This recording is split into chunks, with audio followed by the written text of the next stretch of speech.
Hi fellas, welcome to another episode of Scientia Talks.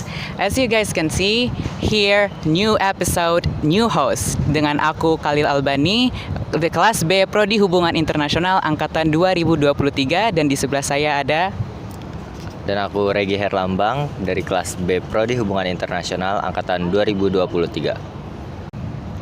Seperti yang bisa kalian lihat di sini, kita punya bintang tamu yang tidak kalah menarik nih. Boleh diperkenalkan namanya?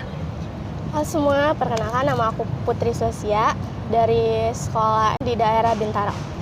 Oke, panggilannya Putri. Putri, iya. Oke, Putri kelas berapa nih sekarang? Aku kelas 2 SMA. Oh gitu.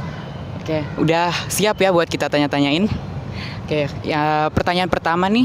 Kalau di sekolah itu kan ada ya yang namanya kurikulum.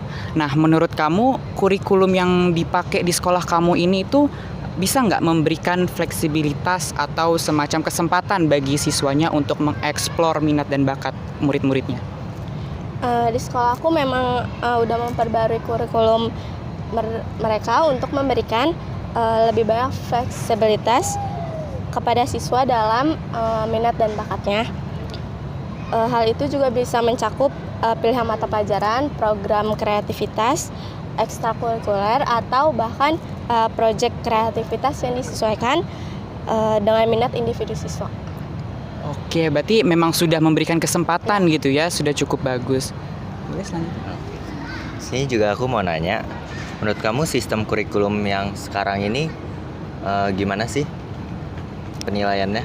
Kalau kurikulum di sekolah aku kan pakai kurikulum 2013. Ya.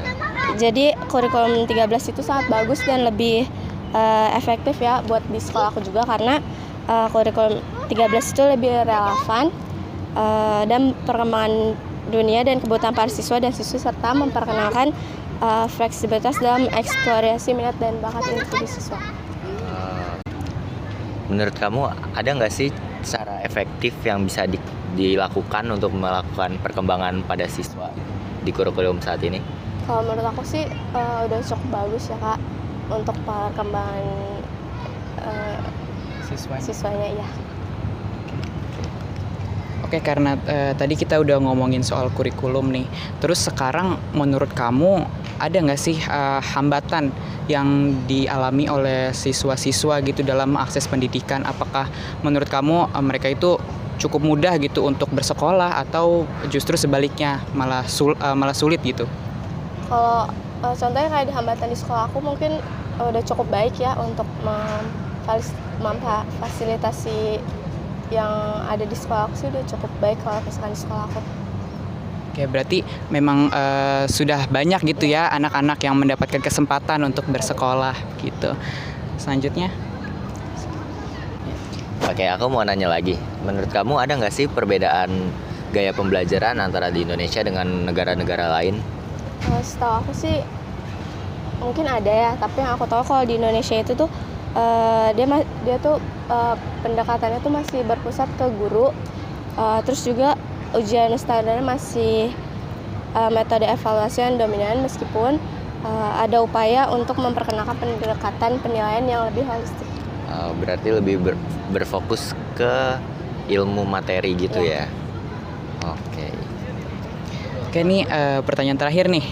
Nah, menurut kamu ada nggak sih sistem pendidikan yang ideal gitu, yang bisa diterapkan di Indonesia, atau malah menurut kamu itu sistem pendidikan yang sekarang itu sudah cukup baik? Sistem ideal menurut aku itu tuh sistem yang inklusif, merata, dan berpusat pada kebutuhan siswa. Itu juga mendukung pembelajaran yang berbasis keterampilan, kreativitas, dan pemecahan masalah.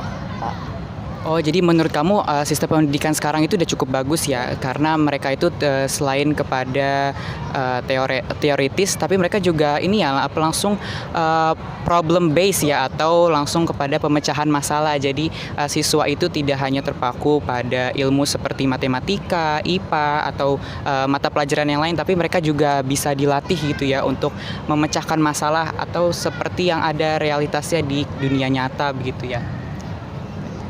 Oke, mungkin itu aja pertanyaan dari kita. Kita makasih banget karena kamu udah berkenan hadir. Oke Velas, jadi cukup sekian episode kali ini. Terima kasih sudah menonton. Bye bye.